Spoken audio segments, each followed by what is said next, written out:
Sœurs et frères, en écoutant la parole de saint Paul, en écoutant ce que le monde vit, en essayant d'écouter un peu ce que je vis, ce que nous vivons, la question qui me vient et qui me reste, c'est vers quelle puissance nous tourner pour sortir de tout ça.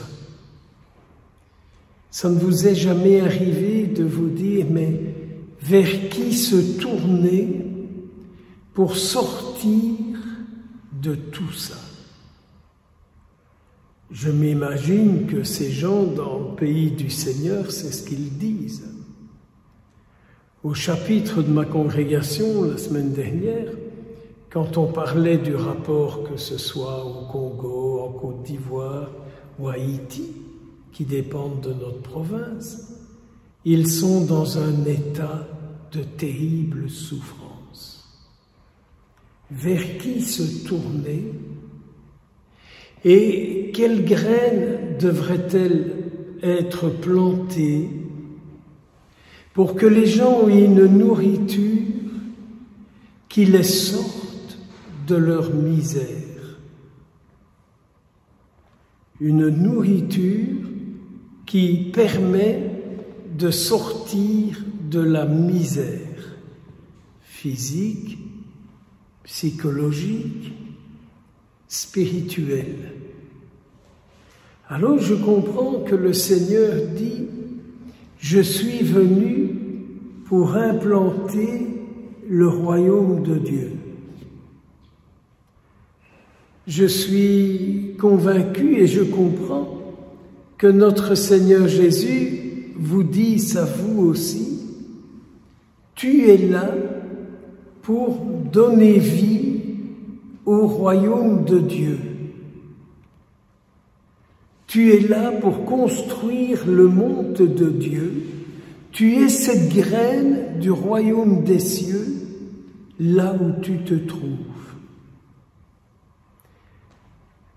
Est-ce qu'on pourrait prier aujourd'hui en demandant très très fort au Seigneur la grâce de cette conviction que je suis là où je suis, la semence de Dieu pour construire son royaume. Donc, ne pas nous mettre dans un débat d'idées, comme on le fait souvent. Il n'y a qu'à, il faudrait, ça c'est le débat d'idées. L'inverse, c'est dire, je me tourne vers le Christ, qui est la puissance de Dieu venue en ce monde, que j'entends à chaque célébration eucharistique par sa parole, que je reçois en moi par ma communion à son corps, qui fait de moi la semence du royaume des cieux, là où je me trouve. Si nous entrons dans ce projet-là, ne croyez-vous pas que notre alliance avec le Christ se réalisera de plus en plus? Si je dis au Seigneur, fais de moi la semence du royaume des cieux là où je suis, et vous verrez, il sera avec vous, vous serez avec lui, il sera dans vos pensées, il sera dans vos paroles, il sera dans vos actions. Il n'est pas question d'entrer dans un débat, mais d'avoir une parole saine et sainte face à toutes les situations qui se présentent à nous. Saint Paul dit, la création est livrée au pouvoir du malin.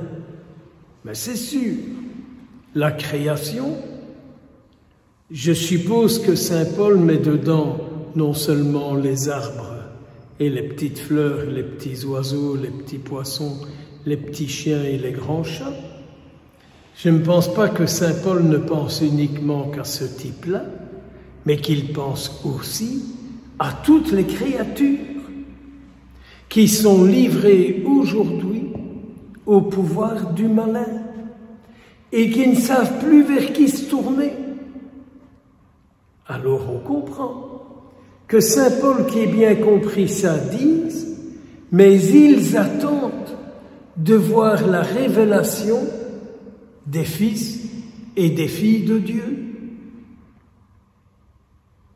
Ne pourrions-nous pas prier pour être cette révélation de Dieu là où nous sommes? Bien sûr, triez vos poubelles, et moi les miennes, hein? Mais il n'y a pas que ça. Si vous fumez, jetez pas vos mégots n'importe où, c'est très bien. Si vous buvez une canette, ne l'achetez pas le long de la route. Si vous avez un emballage en plastique ou je ne sais pas quoi, ben ne le jetez pas par la fenêtre de la voiture. Bien sûr, mais bien sûr, mais bien sûr, mais certainement. Mais quand vous voyez l'être humain, comment pourriez-vous faire pour lui envoyer le bon esprit du Christ? À travers votre regard, à travers vos paroles, à travers un geste. C'est pas les occasions qui manquent. C'est pas les occasions qui manquent. Quand on rencontre quelqu'un, d'avoir ce désir qu'il puisse ressentir qu'en nous, il y a le Tout-Puissant qui est. Mais oui, le Tout-Puissant est en chacun de nous. Mais attention! Mais attention! Comme disait Thérèse de Lisieux dans sa prière après sa communion, « Jésus, es-tu heureux en moi ?» Jésus, que tu sois heureux en moi, que tu sois heureux en chacun de nous, que tu sois heureux en tous ceux qui aujourd'hui ont reçu ton corps, ont entendu ta parole, ont prié ta mère et se préparent à élever leur regard vers le ciel demain avec la fête de tous les saints. Seigneur, tu bénis toujours ce qui est bon et saint en chacun de nous sur la terre. Alors bénis tout ce qu'il y a de bon et de bien en chacun de nous, au nom du Père, du Fils et du Saint-Esprit.